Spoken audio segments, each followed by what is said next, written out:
But like you say, like you get used to that sound and that artist and where you were when you heard that song, and then now you get to hear it again with him live on stage, and it's just like, oh, it hits you, you know? But, you know, ever since I was a child, anytime I listened to music, I was very hung up on, if I hear you, whether it's a recording or a radio, like, I want to be able to see you in person and hear the same thing. Mm-hmm.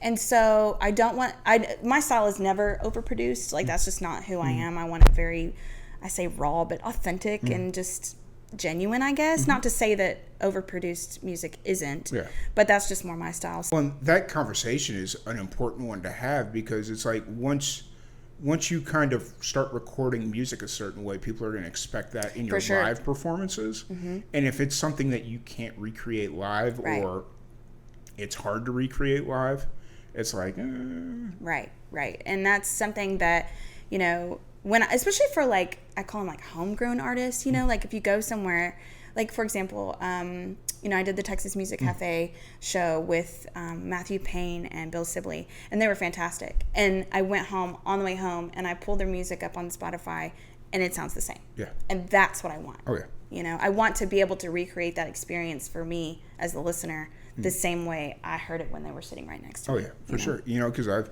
had several musicians where I fell in love with, like, their solo acoustic stuff, and then you go to a show and it's like a full band, and it's like, it's not the same. It's a completely different vibe. But like you say, like you get used to that sound and that artist and where you were when you heard that song, and then now you get to hear it again with him live on stage, and it's just like, oh, it hits you, you know?